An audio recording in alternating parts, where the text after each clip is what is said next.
Déjà bonjour à tous, je voudrais d'abord toutefois remercier le Dieu véritable, créateur du ciel, de la terre, de toute chose, de toute forme de vie, de toute particule, de toute existence, de ce qu'il est grand, glorieux et redoutable. Je remercie ce Dieu parce qu'il est bon, parce qu'il est présent et de ce qu'il est calme actuellement. Parce que Dieu observe, celui dont on nomme Dieu sur toute la terre, il observe les humains, les créatures. Et il voit les manques de connaissances. Aujourd'hui nous allons parler par sa divine puissance et par le véritable Saint-Esprit dont on fait allusion dans Jean 20, 22, que les apôtres de l'Afrique ancestrale ont véritablement reçu. Nous allons parler du Christ, c'est-à-dire, nous allons parler de celui dont on nomme Christ dans l'Évangile, celui dont on dit qu'il est arrivé sur la terre il y a 2000 ans en Palestine. Durant l'enseignement, je vais vous démontrer que le Christ qui est arrivé il y a 2000 ans, c'est un faux Christ. Il vous a tous séduit. Donc, tous ceux qui prient ce Christ-là, ce Jésus, dans les assemblées, dans les églises, dans vos cœurs, vous faites des DVD, des musiques, vous venez faire des vidéos sur YouTube, sur Facebook, sur Twitter, sur d'autres sites moteurs de recherche, d'autres sites, vous faites des vidéos sur la personne de Jésus. Vous dites que c'est un juif qu'il est venu il y a 2000 ans. Vous êtes complètement égaré. Vous avez reçu un esprit de délire. Deutéronome 28, 28. Le Père te frappera de délit, d'aveuglement, de garement d'esprit. Vous allez tâtonner en plein jour. Vous êtes en train de tâtonner.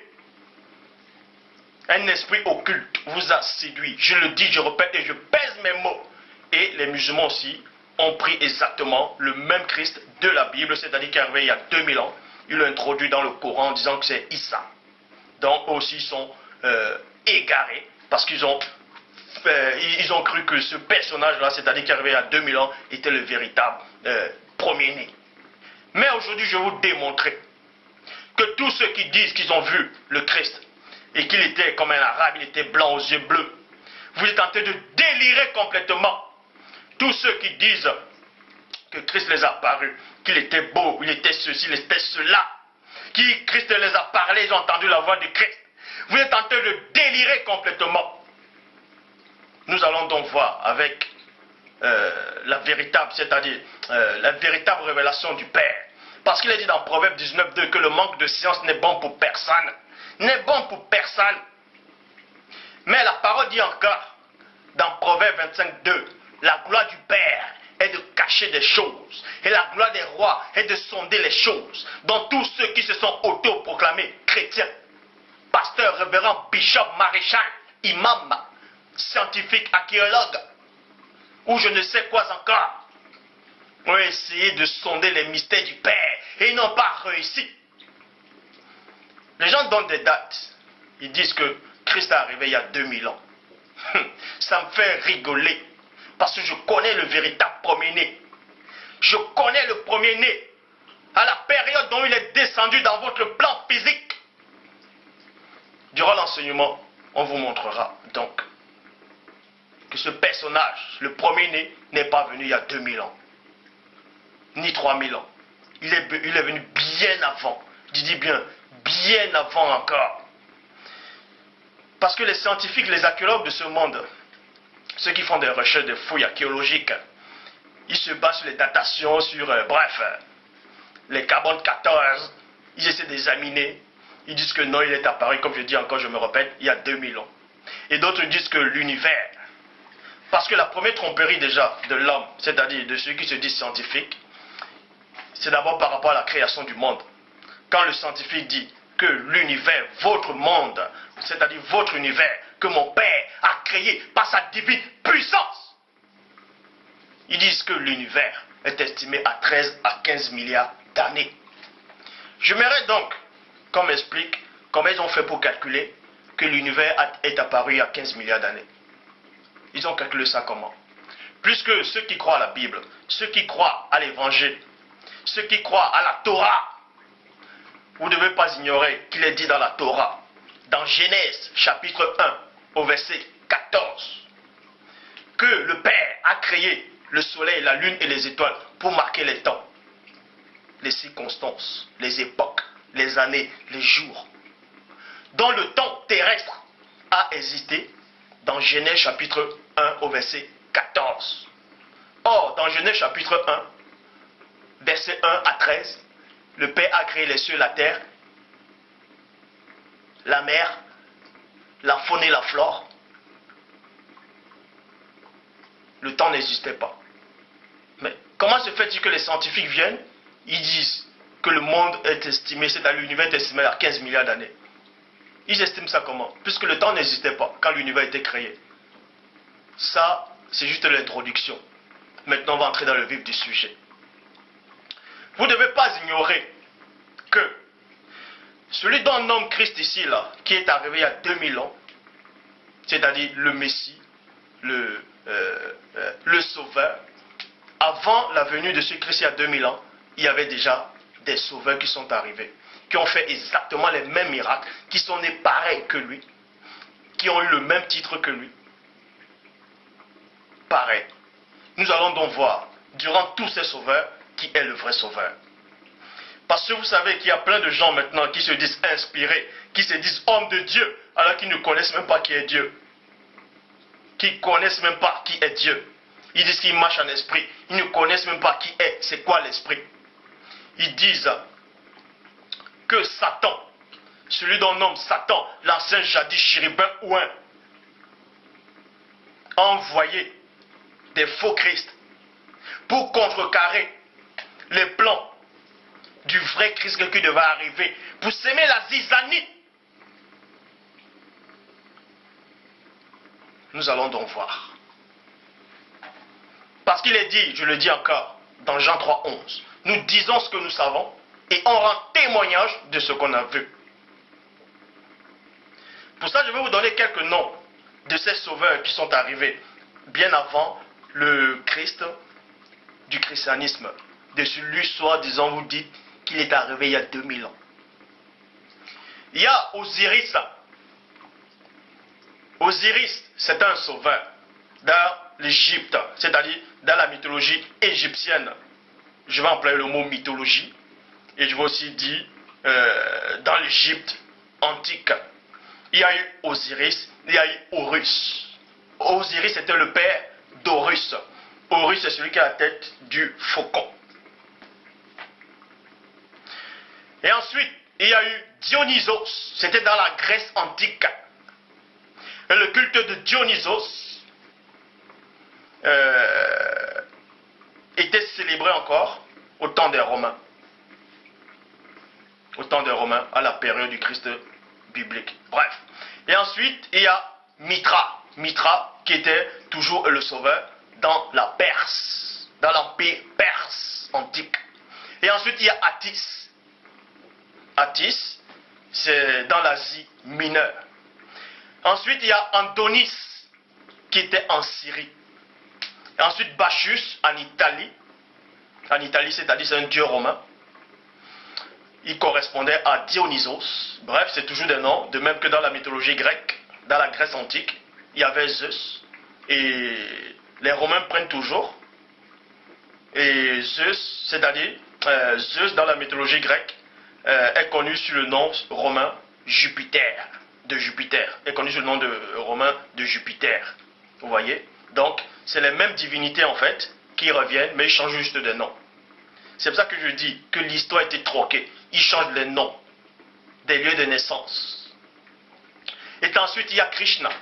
Krishna, c'est un dieu en Inde. Il est bleu. Donc, on vous dit aussi c'est le sauveur. Il y a Bouddha. Il y a aussi l'histoire de Bouddha. D'autres disent que Bouddha c'est un simple homme, c'est un prince, mais pour ceux qui connaissent peut-être l'histoire de Bouddha, on vous dit Bouddha a eu 12 disciples, il a fait comme le Christ, il a marché sur l'eau, bref, on l'appelait le roi des rois, ainsi de suite.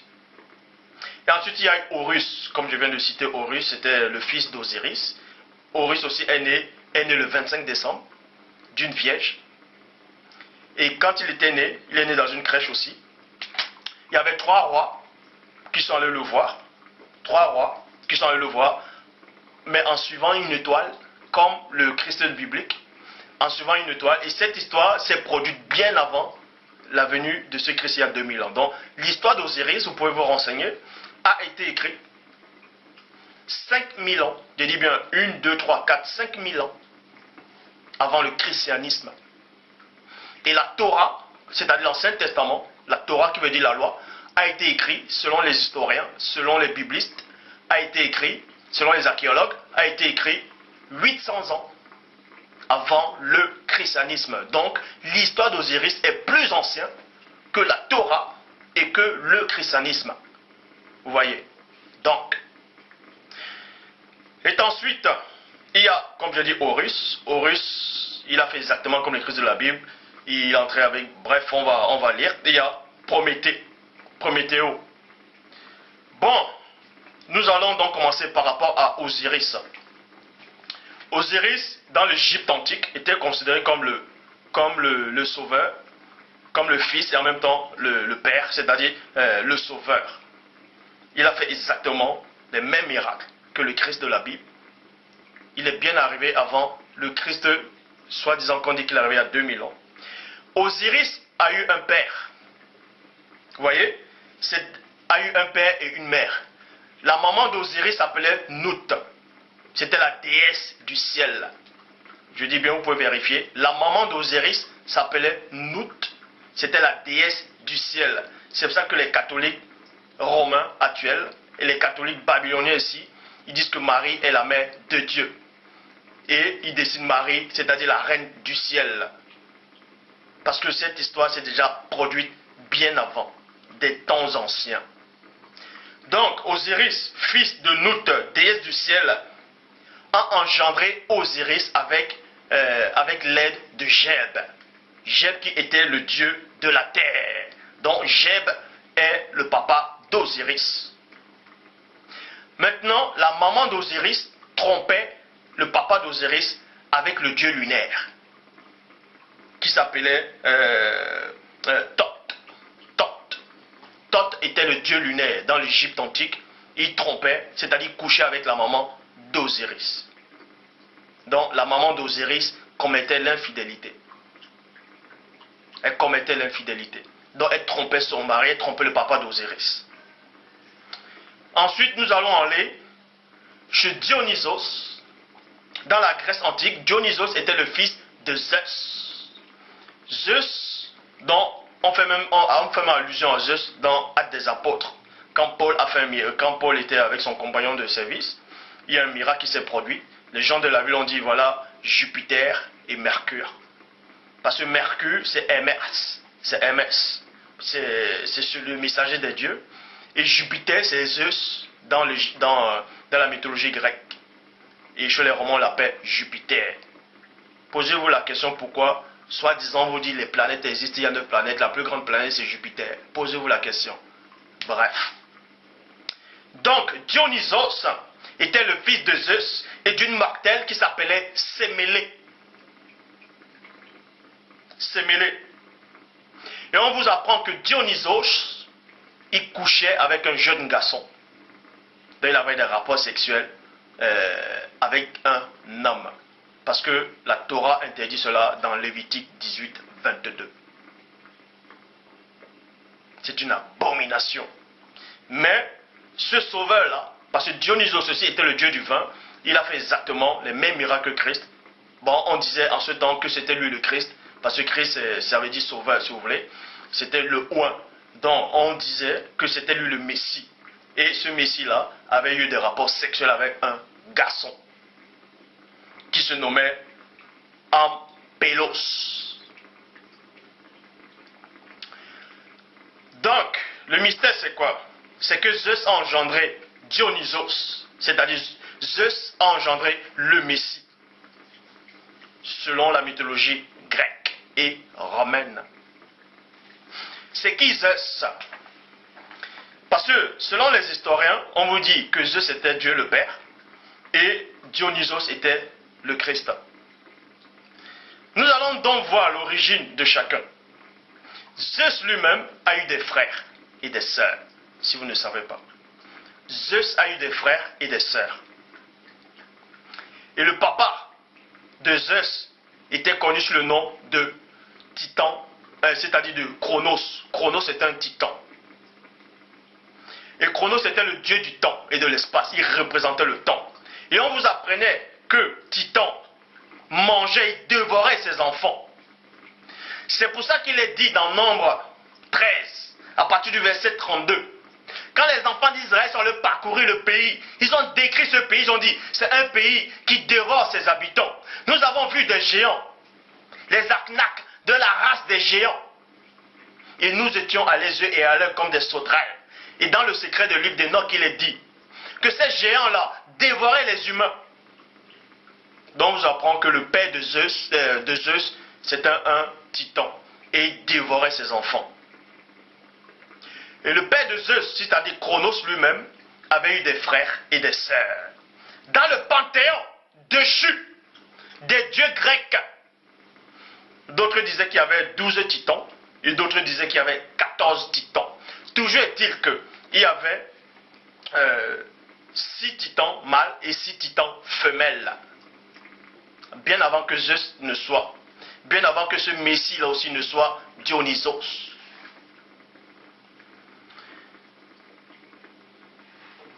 Et parmi les titans les plus puissants, c'est-à-dire le plus puissant des titans, mâle n'était pas celui qui représentait le temps. C'était Titan Océan. C'était Titan Océan. Et dans la mythologie grecque, Titan Océan, c'est lui qui engendrait les sirènes des eaux. Dont l'oncle de Zeus était le plus puissant des titans, de ses frères, de ses oncles. Et ces titans aussi ont eu une naissance.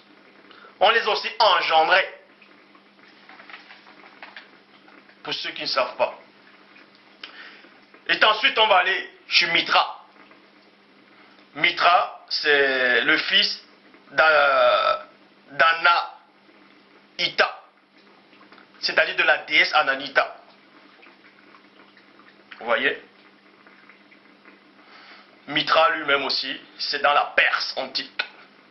C'est pour ça que je dis, le premier, c'est-à-dire Osiris est arrivé bien avant eux, même Horus est arrivé bien avant tous ces noms qu'on cite. Parce que l'Égypte, c'est-à-dire l'Égypte antique, on parle de l'Égypte dans Genèse chapitre 1, non plutôt, dans Genèse chapitre 10, au verset 6, qui dit les fils de Shem fut Cush, Mitzraïm, qui veut dire Égypte. Vous voyez? C'est là où les Égyptiens ont commencé, mais la Perse n'existait pas encore. C'est-à-dire, eux n'existaient pas encore. Dans l'Égypte antique, Osiris est le plus ancien. Et je dis encore, l'histoire d'Osiris a été écrite 5000 ans avant le christianisme.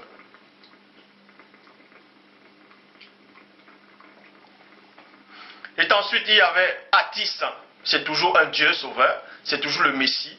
Dans chaque civilisation, dans chaque époque, il représente un Messie, un sauveur, qui est né pareil, qui a fait exactement les mêmes miracles, qui est mort, qui a ressuscité le 3e jour, et qui reviendra juger les morts et les vivants.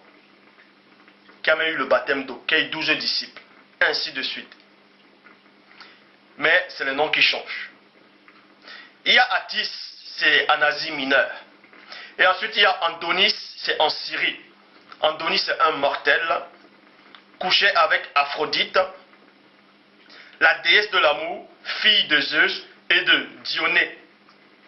L'une des filles d'Océan. Donc, vous comprenez quoi? Que Zeus a eu des rapports sexuels avec l'une des filles d'Océan, c'est-à-dire avec sa cousine. Parce que Océan, c'est le titan Océan qui est le frère du papa de Zeus. Donc, l'inceste était déjà là. Ensuite, il y a Bacchus, c'est en Italie. L'Italie, c'est-à-dire c'est le dieu romain qui correspondait à Dionysos. C'est le dieu du vin et de l'ivresse, de la débauche sexuelle. Donc, c'est le tel dont Bacchus, c'était le dieu du désordre, de la perversion sexuelle. Vous voyez, il était tout le temps bourré. Ensuite, il y a Krishna. Krishna, c'est celui qui est bleu en Inde. En Inde, il y a plusieurs divinités. il y a Kali, Shiva, Brahma, Vishnu, Ganesh, ainsi de suite. Mais la divinité suprême en Inde, pour ceux qui ne savent pas, ce n'est pas Kali, ce n'est pas Vishnu, c'est Brahma. C'est Brahma qui est la divinité suprême en Inde. Et selon la mythologie hindoue, Brahma, ce sont les manifestations, c'est-à-dire tous les autres dieux, ce sont ces manifestations en fait. Ce sont ces manifestations. Et ensuite, il y a Bouddha. D'autres disent que Bouddha, c'était un prince, c'était un simple homme qui a connu l'éveil. Il était illuminé. Mais si vous connaissez réellement l'histoire de Bouddha, déjà premièrement, vous apprenez que les anciens manuscrits de Bouddha, Bouddha était un noir. Mais ils l'ont peint en blanc. Mais Bouddha était un noir dans les anciens manuscrits. Et chez les bouddhistes le savent. Les bouddhistes le savent. Bref. Donc Bouddha aussi a eu 12 disciples. Il a marché sur l'eau. On l'appelait le roi des rois. Exactement comme le Christ. Il a fait les miracles comme le Christ. Et ensuite il y a Prométhée. Donc là, ce sont des sauveurs, ce sont des messies, des Christ qui sont arrivés, c'est-à-dire que j'ai annoncé. C'est-à-dire que je donne, parce qu'il y en a plusieurs encore dans d'autres civilisations, mais je vais m'arrêter là pour l'instant. Donc Osiris, l'histoire d'Osiris a été écrite 5000 ans avant le christianisme. Et la Torah a été écrite 800 ans avant le christianisme. Donc l'histoire d'Osiris est plus ancienne que le Christ de la Bible, c'est-à-dire de celui qui est arrivé il y a 2000 ans, et de Moïse lui-même. Donc, parce que Paul t'a dit ne méprisez pas les prophéties, examinez toutes choses et retenez ce qui est bon. On va donc parler d'Osiris, de Dionysos, tout ça. En parlant d'Osiris et Dionysos, il est Dieu, c'est un Dieu fait chair, le sauveur et fils de Dieu. 2. Son père est Dieu et sa mère est une vierge mortelle. 3. Il est né dans une grotte le 25 décembre devant 3 bergers. 4. Il meurt à la Pâque en sacrifice pour les péchés du monde. 5. Il donne à ses fidèles l'opportunité de renaître au moyen d'un baptême. 6. Il tourne miraculeusement l'eau en vin à une cérémonie de mariage. Vous pouvez aussi voir ça dans Jean 2. 7. Il entre triomphalement dans une ville monté sur un âne, tandis que le peuple agitait des feuilles de palme pour l'honorer. Des feuilles de palme, dans la Bible c'est écrit les feuilles de rameau, pour l'honorer. 8. Après sa mort, il descend aux enfers, puis le 3e jour, il ressuscite des morts et monte au ciel plein de gloire. 9. Ses disciples attendent son retour en tant que juge au jugement dernier. Donc, vous voyez qu'avant le Christ qui est arrivé il y a 2000 ans, il y a eu des messies, il y a eu des sauveurs. Ils ont fait exactement comme lui. Donc, on va donc voir qui c'est qui est le vrai Messie, qui c'est qui est le vrai Christ. Pour ça, je vous exalte. Je sais que cette vidéo-ci va déstabiliser plein d'entre vous. D'autres vont se remettre en question.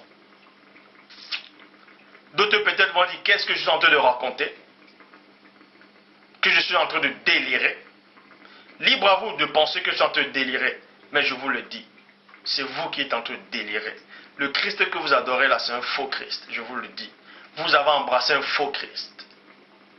Donc quand vous allez tous mourir, vous allez aller dormir dans le séjour des morts. Et vous serez jugés à la fin des temps, non pas pour la foi que vous avez eue, mais pour vos œuvres. Et je plains vos œuvres. Pour ça, on va aller dans Matthieu 24, au verset 5. Matthieu 24, au verset 5. Vous allez avoir une révélation aujourd'hui. Vous allez comprendre les mystères cachés du Père.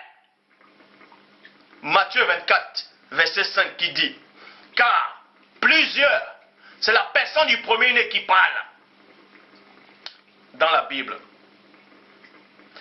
Car plusieurs viendront. On a déjà montré ces plusieurs.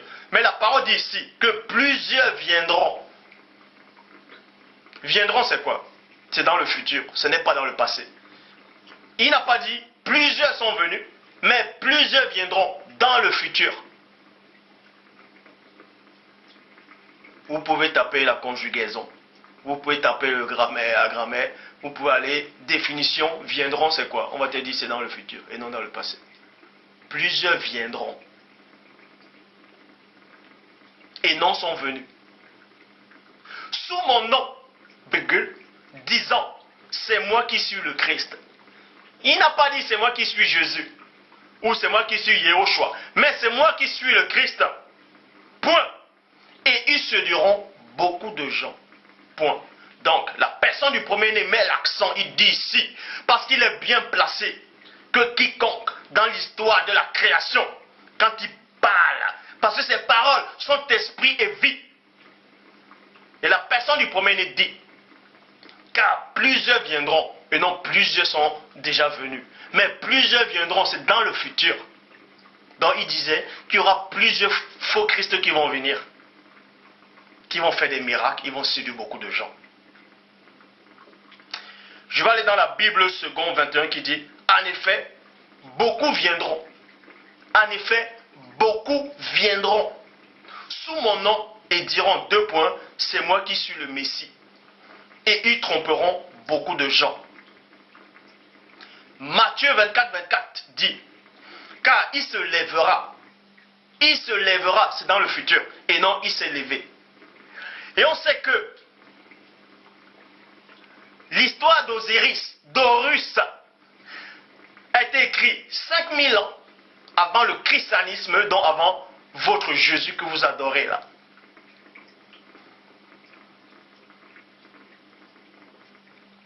Mais le premier dit ici, car il se lèvera dans le futur. Quand on dit il se lèvera et non il s'est élevé. Il se lèvera de faux Christ et de faux prophètes et ils feront, et non et ils ont fait, et ils feront de grands signes et des prodiges à tel point que s'il était possible, ils tromperont les élus même. Point. Matthieu 24, verset 26 dit, c'est pourquoi si l'on vous dit, et non si l'on vous avait dit, mais si l'on vous dit, deux points. Voici, il est dans les déserts, n'y allez pas, deux points. Voici, il est dans les chambres secrètes, ne le croyez pas. Donc, vous allez comprendre ici, la révélation c'est quoi? C'est que le véritable Christ a existé. Le véritable Messie a existé. Le véritable premier-né a existé, existe toujours. Mais est venu bien avant 2000 ans.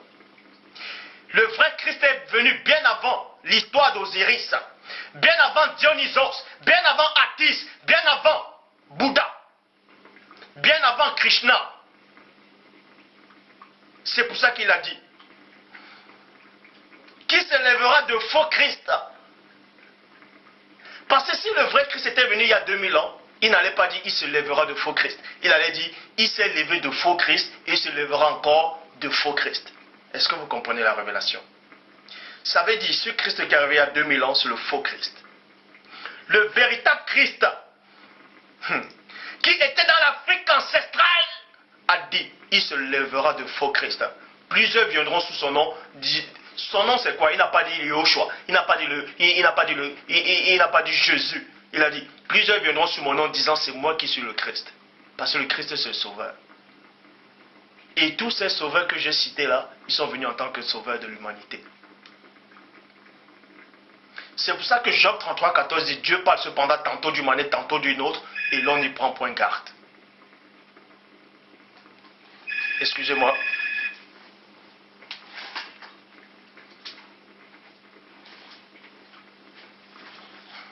Donc, c'est pour ça que j'ai dit, Job 33, 14, que le Père parle cependant tantôt d'une manière, tantôt d'une autre, et l'on n'y prend point garde. Si c'était le vrai Christ qui est arrivé, il y a 2000 ans, il n'allait jamais dire, je le répète encore, que il s'élèvera de faux Christ.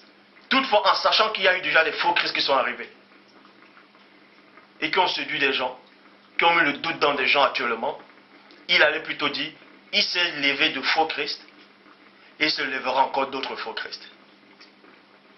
Parce que quand il dit, il se lèvera de faux Christ, ça veut dire qu'avant lui, il ne s'est pas levé de faux Christ.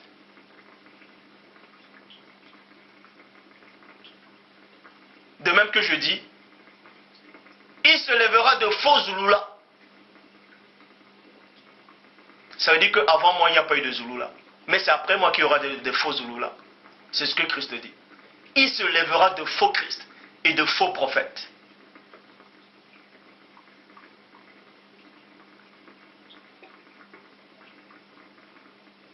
Donc, l'histoire du Christ a été plagiée dans chaque époque, dans chaque civilisation. Donc le Christ que vous adorez là, c'est un faux Christ. Celui-là qui se fait passer pour Jésus, je le dis encore, c'est un faux Christ qui est arrivé il y a 2000 ans. Donc on vous dit qu'il est arrivé il y a 2000 ans. C'est un faux Christ. Le vrai Christ n'est pas arrivé il y a 2000 ans. Il est arrivé bien avant tous les messies que je viens de citer. Bien avant. Et vous tous, vous avez été trompés. Vous tous êtes en train de délirer. Quand vous criez, oh Jésus mon sauveur, vous êtes dans la confusion totale. Pourquoi vous êtes dans la confusion? Je vais vous donner une petite révélation pourquoi vous êtes dans la confusion. La parole dit dans 2 Thessaloniciens chapitre 2 versets 11 à 12. Aussi Dieu les envoie une puissance d'égarement pour qu'ils croient au mensonge. Virgule. Pour qu'ils croient au mensonge. Pourquoi Dieu les envoie une puissance d'égarement pour croire au mensonge? D'autres vont peut-être dire, mais ça veut donc dire qu'il y a des gens qui sont nés pour être égarés? Non. Dieu veut que tout le monde soit sauvé. Mais il y a certains gens qui sont déjà égarés. Pourquoi? Dieu les envoie une puissance d'égarement pour qu'ils croient au mensonge, afin que tous ceux qui n'ont pas cru à la vérité, mais qui ont pris plaisir à l'injustice soient condamnés. Ça veut dire quoi? Tous ces gens qui disent qu'ils aiment le Christ, qu'ils aiment Dieu, on vous présente un faux Christ blanc avec les yeux bleus, avec de longs cheveux. Or, la parole dit dans 1 Corinthiens chapitre 11 au verset 14 que c'est une honte pour l'homme d'avoir de longs cheveux, que la nature elle-même ne vous enseigne pas que c'est une honte pour l'homme d'avoir de longs cheveux. Si la nature, quand vous dites que Christ est Dieu le Père, il crée sa nature et la nature va l'enseigner que c'est une honte qu'il lui-même ait des longs cheveux. Réfléchissez. Donc, ça veut dire, on vous a déjà appris depuis étant petit que Christ était blanc, il avait des yeux bleus, qu'il était juif là en Palestine. Vous l'avez accepté. Mais la parole me dit dans Daniel chapitre 7 au verset 9 qu'il avait des cheveux comme la laine pure. La laine pure c'est le cheveu du mouton, c'est afro, donc il ne pouvait pas avoir de longs cheveux. Bref. Et quand on vient vous démontrer le contraire, que Christ n'était pas comme ça, n'avait pas cette apparence, et qu'il était noir, vous sortez de vos gants. Non, qu'est-ce que tu racontes en te délirer? Et même s'il était noir, même s'il était blanc, ça change quoi? C'est la foi qui sauve. Être noir, si Christ était noir, ce n'est pas ça qui sauve. Je vais vous dire que ça sauve. Vous savez pourquoi ça sauve? La preuve, vous êtes perdus. Puisque vous croyez déjà au mensonge. Si on met l'accent en disant que le vrai Christ était noir, vous allez me dire ça compte pas. Bien sûr ça compte. Vous savez pourquoi ça compte? Parce que Christ avant de monter, en tout cas le vrai Christ qui est arrivé dans l'Afrique ancestrale est arrivé, il a dit à ses apôtres, je m'en vais au Père, je vous enverrai l'Esprit de vérité, il vous enseignera toutes choses. Toutes choses, ça veut dire quoi? Ça veut dire même sa couleur. Pourquoi? Parce que, pourquoi c'est important de dire que Christ était noir et le prouver et de le démontrer? Tout simplement, parce que ce faux Christ blanc est arrivé il y a 2000 ans. Celui dont on a inventé. Celui dont les Romains, les faux juifs là, ont pris déjà d'autres récits. Ils ont pris ça chez Dionysos. Et Dionysos aussi, ils ont pris ça dans l'Égypte antique. Et l'Égypte antique aussi a pris ça encore. C'est ce Christ-là que vous venez adorer. Parce que vous avez reçu un esprit de carrément pour croire au mensonge. Parce que si vous savez, si vous avez la révélation qu'il était noir, vous n'allez pas accepter ce faux Christ-là. Tous les Christ qui se lèvent ici actuellement, ils sont tous blancs. Et ça ne vous fait pas un tic.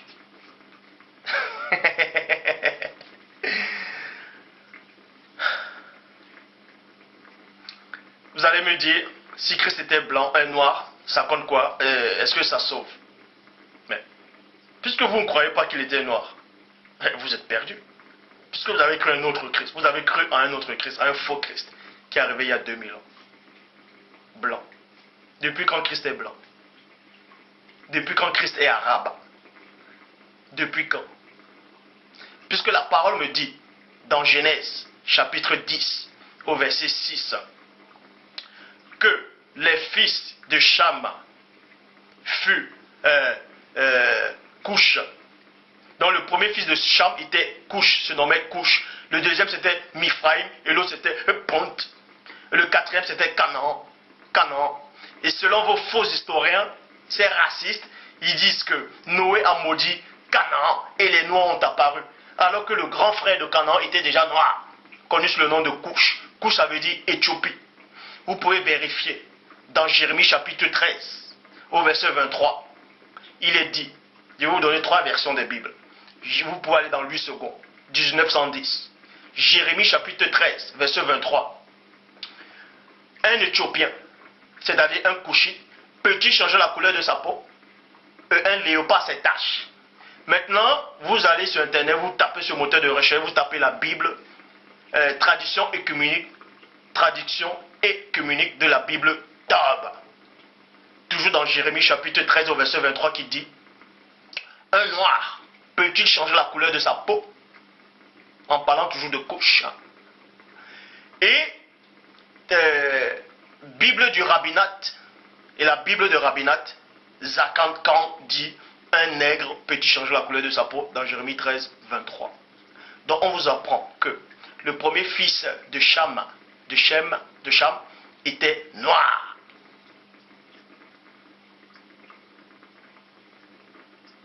Donc, l'Égypte aussi, Méphraïm aussi était noir, Pont était noir et Canaan aussi était noir. Donc ses enfants aussi étaient noirs. Les frères de Cham aussi étaient noirs, puisque Noé lui-même était noir. Parce qu'un couple de blancs ne peut pas coucher les enfants noirs. Ce n'est pas possible. Non, ne me sortez pas que peut-être qu'il y avait du métissage dans le... Ça, je ne parle pas de ça. Moi, je dis un couple blanc authentique qui n'a pas connu peut-être les noirs dans les ancêtres, tout ça là. Un couple noir, un blanc, ne peut pas accoucher des enfants noirs. Ce n'est pas possible. Ce n'est pas possible. Comment se fait-il que Noé, vous dites qu'il était blanc ou arabe, peut accoucher des enfants noirs? Mais expliquez-moi. Et on vous dit dans Matthieu, chapitre 1 au verset 3, que Christ est sorti de la lignée de Canaan, soi-disant ce Canaan qui a été maudit et les noirs apparus. Christ est sorti de cette lignée-là. Et pourquoi vous le dessinez avec les yeux bleus, un blanc aux yeux bleus? Vous voyez? Parce que vous voulez modifier tout. Quand on dit qu'il est noir, ça vous dérange. Ça vous dérange parce que vous ne croyez pas à la vérité, vous n'avez pas l'amour de la vérité. Parce que le Saint-Esprit donne les révélations, il vous révèle toutes choses. C'est une vérité. La vérité, c'est que si Christ est noir, on dit qu'il est noir, et ça vous dérange, ça veut dire que vous n'avez pas cru à cette vérité-là. Si vous n'avez pas cru à cette vérité-là, vous n'êtes pas de Dieu. C'est aussi simple que ça. Cette vidéo-ci va vous choquer. Je souhaite que ça soit ainsi. Parce que c'est le Père qui lui-même qui a permis que je fasse cette vidéo aujourd'hui. C'est pour vous démontrer que le Christ que vous adorez là, le Christ dont vous chantez là, tous, ce Christ que vous avez là, c'est le Christ qui est arrivé il y a 2000 ans et c'est un faux Christ. Je le dis encore. Donc tous ceux-là qui font des vidéos sur Internet là, en disant Jésus, est arrivé il y a 2000 ans. Le vrai Christ, je vous le dis, de l'Afrique ancestrale, va s'occuper de vous à la fin des temps. Le vrai Christ qui a souffert va s'occuper de vous. Je le répète encore, Matthieu 24, 24. Il se lèvera, c'est dans le futur. Or, les autres Christ sont arrivés dans le passé. Parce que Christ allait dire, ils se sont élevés dans le passé, ils se lèveront encore dans le futur. Donc, quand il disait, il se lèvera, il était dans un point, il était le seul Christ qui était venu sur terre. Et il dit maintenant, après lui, il y aura d'autres Christ. Et non avant lui. Et si l'histoire d'Osiris a été écrite 5000 ans avant le Christ de 2000 ans, si l'histoire d'Osiris a été écrite il y a 5000 ans, 5000 ans,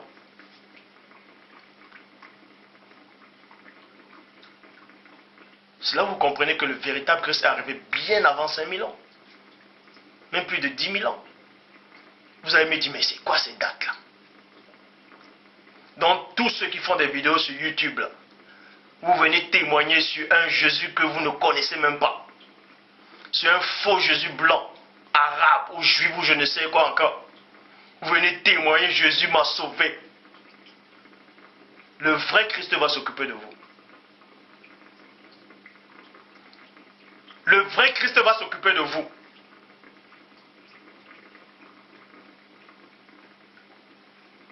Je vous le dis encore.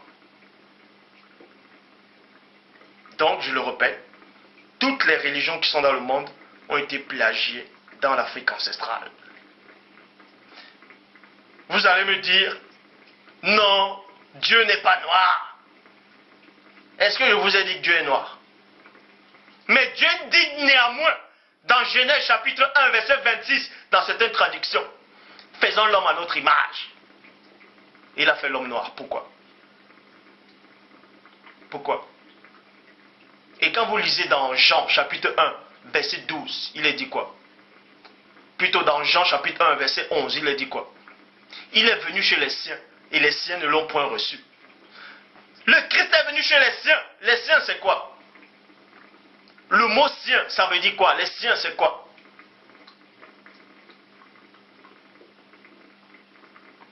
Donc, quand vous venez parler, faites attention.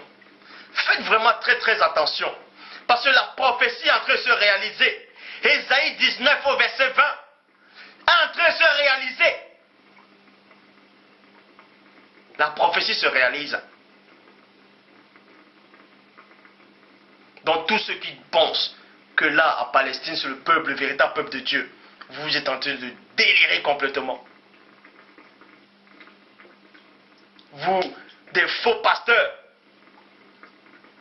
Déjà, il n'y a pas de pasteur. Il n'y a pas de pasteur. Le mot pasteur a été inventé par ceux qui ont copié le véritable histoire du Christ, de l'Afrique ancestrale. Vous venez faire des vidéos, vous racontez, non, Jérusalem est en train d'être investie, ça veut dire que Christ est proche. Mais il est proche où? Il est proche quand? La parole, si vous lisez bien la parole dit quoi? Je rassemblerai toutes les nations contre Jérusalem. Toutes les nations.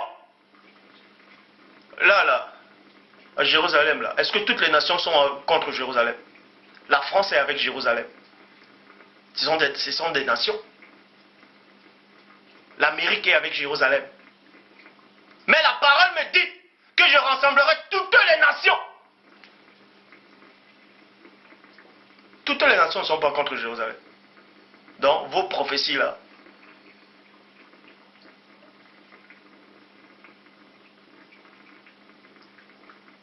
vous voulez expliquer les prophéties. Non, mais vous croyez où? Vous savez c'est quoi une prophétie? Vous savez c'est quoi une prophétie? Donc, faites attention.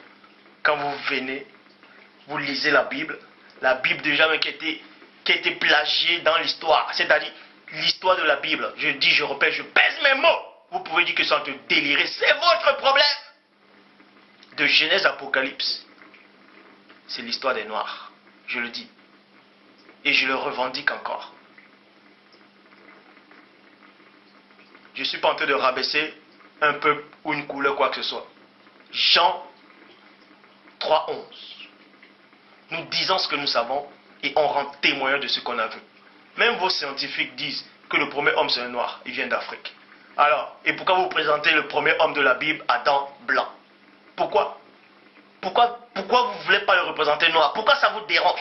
Parce que vous n'avez pas cru à la vérité. Vous avez refusé la vérité. Vous avez renié la véritable parole du Père. Et vous maintenant vous basez, non, c'est la foi qui sauve. La foi c'est quoi? La foi c'est la vérité. Dans la foi véritable, il y a la vérité dans la foi. Est-ce que vous comprenez? Donc si vous n'avez pas une partie de la vérité, votre foi elle est vaine. Je le dis encore. Genèse, Apocalypse, c'est l'histoire des Noirs. C'est l'histoire des Noirs, du peuple des Noirs, du peuple noir dans l'Afrique ancestrale et non ce qui s'est passé il y a 2000 ans, comme vous fait croire.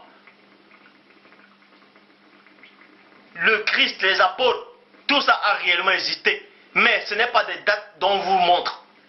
Ce sont des dates qui ont existé bien avant. On a juste pris cette histoire. Ils ont plagié cette histoire. Ils ont fait croire que c'est là que c'était né. Je vous ai démontré que Shinéar, c'est-à-dire à Babylone, se trouvait dans l'Afrique ancestrale. Et vous dites que ce n'est pas en Afrique. Les archéologues, les faux juifs viennent vous montrer le contraire. Et vous acceptez. Parce que vous n'avez pas cru à la vérité. Vous n'avez pas l'amour de la vérité. C'est parce que vous êtes égarés. Vous êtes voués à la damnation. Je vous le dis. C'est dur les paroles que je dis, mais c'est la vérité. Vous êtes voués à la damnation. Celui qui n'est pas de moi, c'est-à-dire celui qui n'est pas de Christ. C'est ce que Christ dit. Celui qui n'est pas avec moi est contre moi. Dieu est esprit. Jean 4, 24. Et dans le verset 23, il est dit, tous ceux qui là, c'est-à-dire les vrais adorateurs adoreront le Père en esprit et en vérité. La vérité c'est quoi? Vous n'allez pas accepter une vérité et refuser l'autre vérité et la modifier. En modifiant la couleur du Christ, vous êtes complètement contre le Père. Parce que Dieu lui-même sait pourquoi il a créé le premier homme noir. Que cela vous dérange ou pas, c'est votre problème. Dieu est tout puissant, il sait pourquoi il a créé l'homme noir en premier. Il sait pourquoi. Alors, vous voulez changer ça, pourquoi? Pourquoi vous voulez changer ça? Pourquoi ça vous dérange quand on vous dit Christ est noir ou les apôtres sont noirs? Pourquoi ça vous ronge? Alors que depuis étant petit, les missionnaires sont allés en Afrique, ils ont dit que Christ était blanc avec les yeux bleus, les noirs ont accepté, ils ont néanmoins adoré. Mais quand on vous dit le contraire, ça vous dérange. Parce que vous n'avez pas la vérité en vous. Vous n'avez pas l'amour de la vérité. Celui qui est de Dieu, même si on le démontre que Christ était un Chinois, ça ne va même pas le déranger. Ça ne le dérangera pas. Celui à qui ça dérange, c'est parce qu'il n'est pas de Dieu. C'est comme ça et c'est pas autrement. C'est comme ça et ce n'est pas autrement. C'est comme ça et ce n'est pas autrement. Donc posez-vous la question. C'est la raison pour laquelle vous êtes tout le temps troublé. Parce que ce faux Christ blanc qui est arrivé il y a 2000 ans vous a troublé. Il vous a séduit. Vous a fait croire que c'était lui que le Père a envoyé.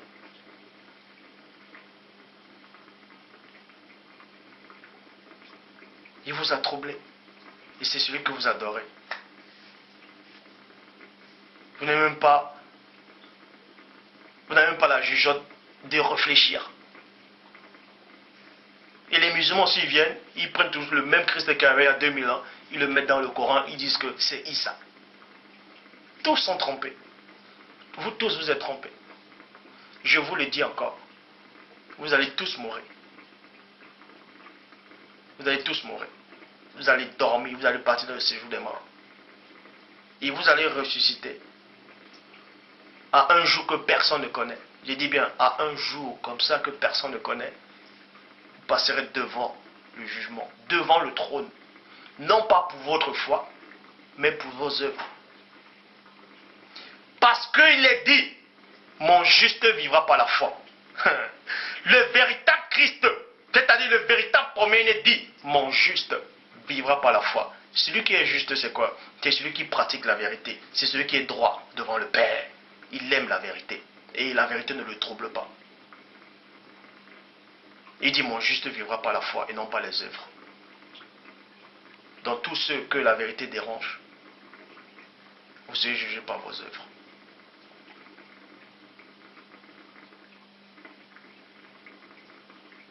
Vous serez jugé par vos œuvres. Le premier-né, quand il est remonté, après sa venue sur terre, il nous a prévenu que ça allait être comme ça dans le monde où je descends. Ça allait être comme ça. Maintenant, libre à vous de penser ce que vous voulez. C'est votre choix. Parce que le Père, mon Père, a créé l'homme, c'est-à-dire il a donné une partie de libre arbitre à l'homme. Libre à vous de penser ce que vous voulez. Vous pouvez penser ce que vous voulez. Vous pouvez dire que je délire. C'est dans votre tête que ça se passe. Parce que quand vous dites que je délire, d'autres gens diront toujours, d'autres gens aussi disent le contraire. Ils disent que Dieu m'a véritablement envoyé. Donc, c'est pour vous montrer que vous pouvez penser ce que vous voulez. C'est votre problème. Mais moi, je sais une chose. Tant que vous n'avez pas encore atteint un degré de conscience absolu qui surpasse l'attendement humain, même l'attendement angélique, vous serez toujours trompé. Vous serez toujours trompé. Vous serez toujours trompé.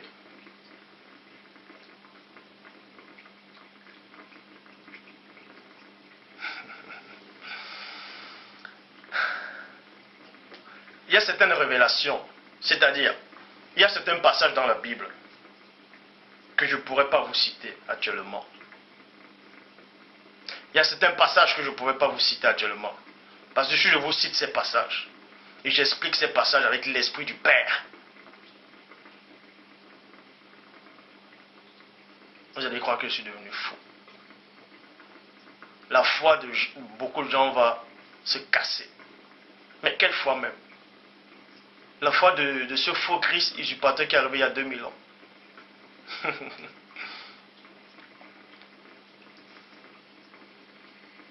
Donc je vous laisse donc digérer cette vidéo.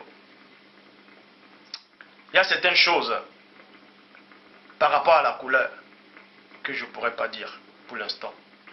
Donc je vous donne un verset pour méditer. Pourquoi je ne peux pas dire certaines choses par rapport à la couleur? Pourquoi Dieu a choisi la couleur noire?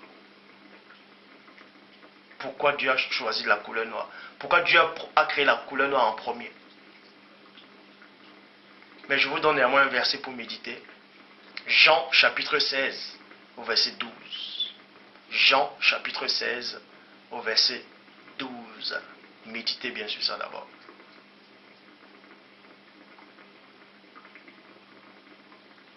Vous pouvez envoyer vos commentaires. Vos commentaires ne viendront que dans vos cerveaux humains. Si vos cerveaux humains, vous réfléchissez, vous levez le matin, vous faites comme tout le monde, même les animaux font comme pareil. Vous venez vous asseoir, ouais, non, tu as tort, avec vos petites intelligences humaines, le cerveau humain, papa, vous écrivez, ah non, qu'est-ce que tu racontes? Après vous repartez, regardez la télé, vous mangez, vous dormez comme tout le monde. Mais vous croyez où? Vous êtes des simples créatures, point barre, vous êtes des mortels. Le Père vous a créé dans ce plan physique, il y a des dimensions que si vous n'avez pas atteint, vous allez toujours vous asseoir en train d'écrire. Ah mais le frère, tu es dans l'erreur, qu'est-ce que tu dis? Je parle en langue. Mais non. Qui c'est qui parle en langue? Vous dites vous parlez en langue. Pour parler en langue, pour avoir des dons spirituels, il faut d'abord être baptisé du Saint-Esprit. Mais avant d'être baptisé d'abord du Saint-Esprit, il faut d'abord recevoir le Saint-Esprit, être d'abord enfant de Dieu. Est-ce que vous comprenez? Quand on est enfant de Dieu, on est enfant de la vérité. Et la vérité ne nous trouble plus.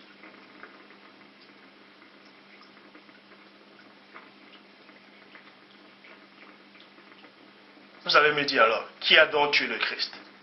Si le Christ n'est pas venu il y a 2000 ans là. Il y a aussi des documents qui attestent que les Romains étaient aussi dans l'Afrique. Bref, pour l'instant je vais m'arrêter là. Et la prochaine vidéo, ça va être... oui, la prochaine vidéo, je vais parler de l'esprit, l'âme et le corps, comment fusionner les trois êtres. C'est-à-dire, je vais d'abord vous expliquer le chemin. Il y a un chemin qui mène. C'est-à-dire, il y a un chemin par où passer avant de fusionner les trois êtres. Avant de fusionner l'esprit, l'âme et le corps. Et ensuite adorer le Père en esprit et en vérité. Que le Père Tout-Puissant, dans sa divine puissance, soit glorifié, magnifié, exalté.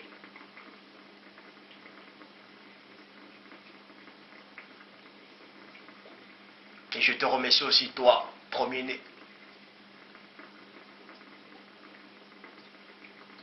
de ce que tu as accepté la mission dont le Père t'avait confiée. Je te remercie, premier-né, de ce que tu gardes ce mystère.